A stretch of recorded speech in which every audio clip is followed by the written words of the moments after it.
So next drug is Isoproterenol, which causes a marked reduction in total peripheral resistance and also an increase in the heart rate and also the cardiac output.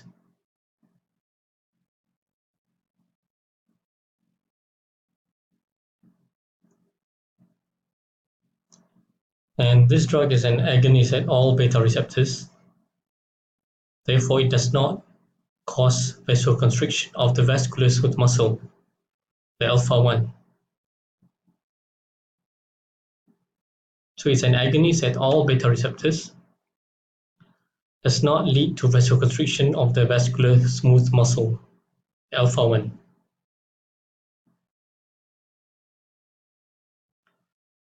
And the vasodilatation are in the skeletal muscle beds, the B2 is unopposed, causing a net reduction in the peripheral resistance.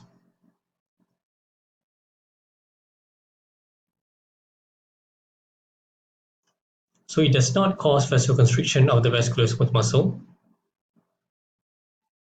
Therefore, we have vasodilatation of the skeletal muscle beds. And therefore, this will lead to a reduction in the peripheral resistance. So this is how you get the reduction in the total peripheral resistance. But it stimulates the beta 1 receptors in the heart. Okay, so causing an increase in the heart rate and the stroke volume.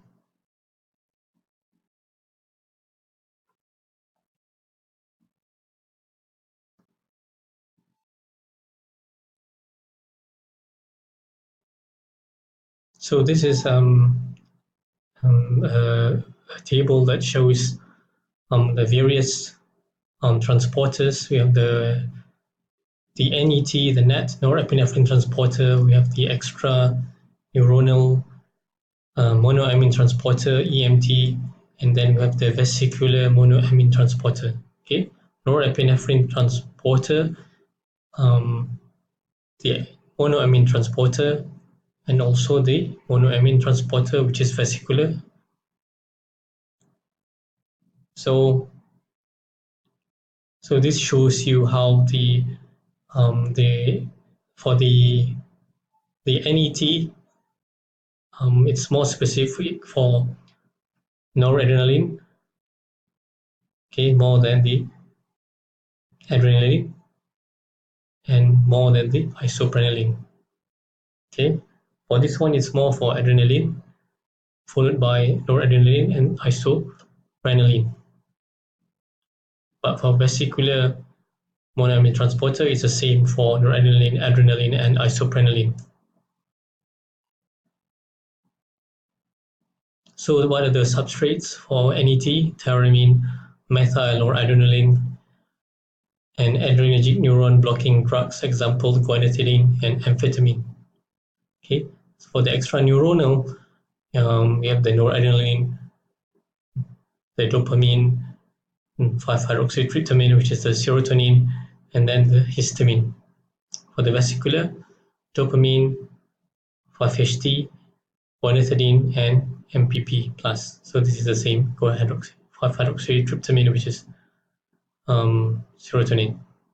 And then the inhibitors are cocaine, okay, the TCAs, tricyclic antidepressants, like imipramine, desipramine, etc. Then phenoxybenzamine, and amphetamine. Okay, so these are the inhibitors, okay, of the neuronal norepinephrine transporter. For the extraneuronal, the inhibitors are norepinephrine, steroid hormones, and phenoxybenzamine. And the vesicular, the inhibitors are reserpine and tetrabenazine.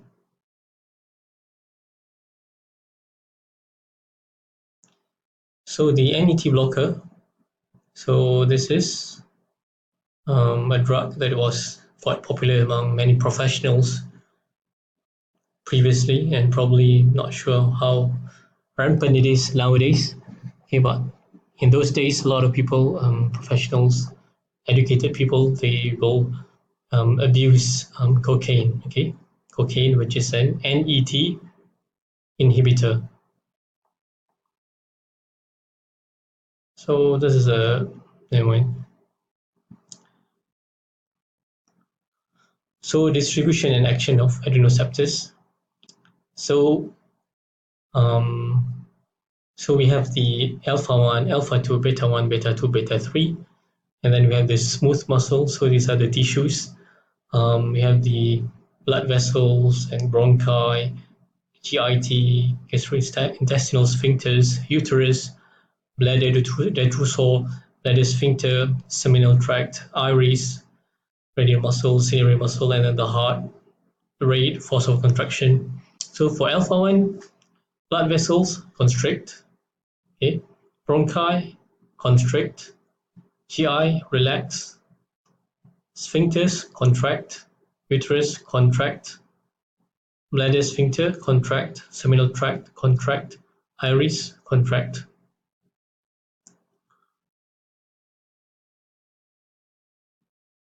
Okay, for alpha 2, so smooth muscle of the blood vessels, you have constriction, okay, or dilatation, and then for the gastrointestinal tract, smooth muscles, they relax.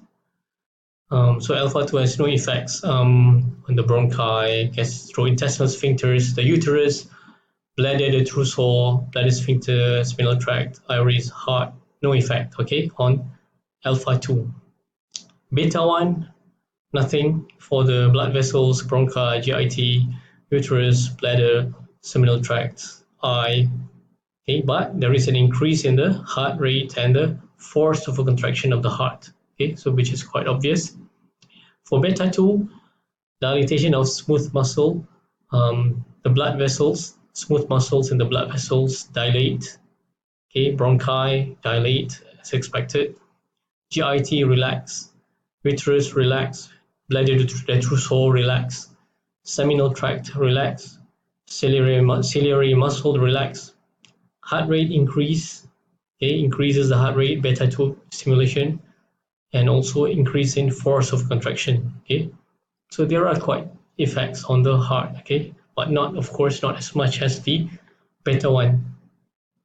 For the beta 3, there are no effects on the smooth muscles of the blood vessel, bronchi, GIT, GI sphincters, nothing on the uterus, okay, nothing on the sphincter, nothing on the seminal tract, iris, nothing on the heart rate, nothing on the force of a contraction of the heart, but it relaxes the bladder detrusor, okay, so it can help in people who want to pee, want to urinate. And then we have other tissues or cells, skeletal muscle, liver, hepatocytes, adipocytes, pancreatic islets, beta cells, salivary gland, platelets, mast cells, brainstem, okay, and then nerve terminals, adrenergic and cholinergic. So alpha 1, no effect on the skeletal muscle. In the liver, it causes glycogenolysis. No effect on the fat, no effect on the beta cells, nothing on the platelets, mast cells, brainstem, okay, causes salivary gland release of potassium in the salivary gland. For alpha 2, causes decreased in insulin secretion in the beta cells. So alpha 2, platelets cause aggregation. In the brainstem, causes inhibition of sympathetic outflow. Inhibition of the sympathetic outflow, decrease the release of adrenergic in the nerve terminals. So release of adrenergic is reduced. Cholinergic also reduced the release. For beta 1 salivary gland, there is secretion of amylase. For beta 2 skeletal muscle effects can cause tremors, increase muscle mass, and also speed of contraction. So glycogenolysis in the liver, in the skeletal muscle, and also in the hepatocytes of the liver.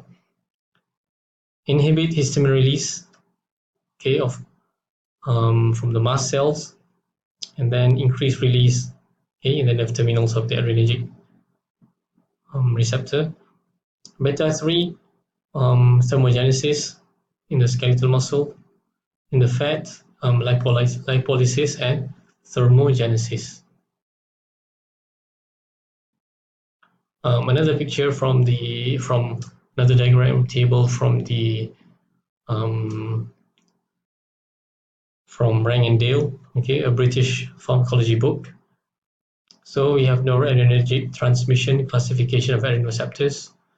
So what kind of G protein coupling is it? For alpha 1, it's GQ, alpha 2, GIGO, beta 1, GS, beta 2, GS, beta 3 is GS.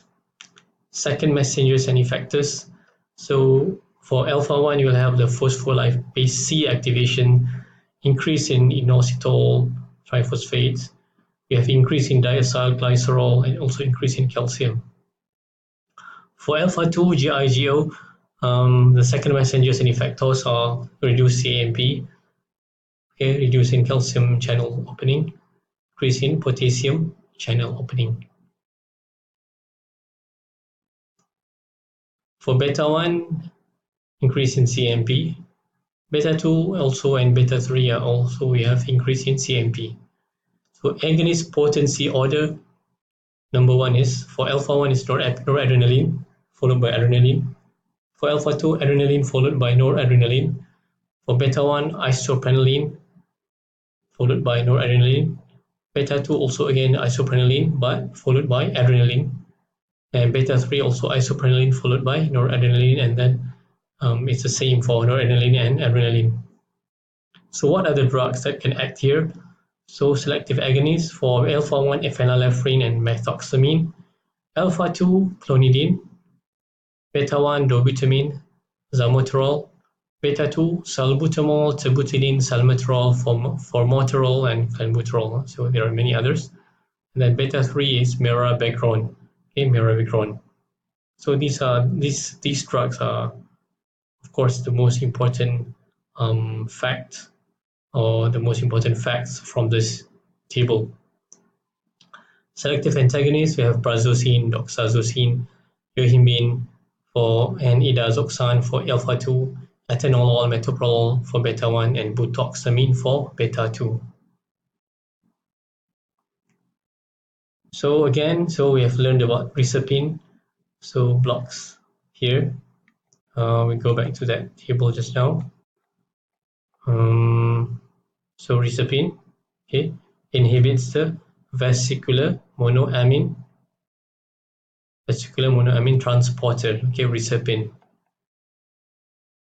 So you have reserpine, okay, blocking the vesicular monoamine transporter.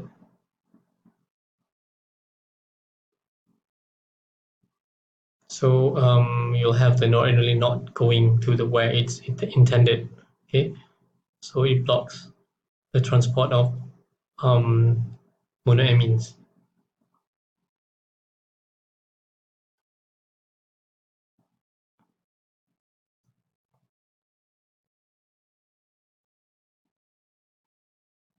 So we'll see you people in the next presentation.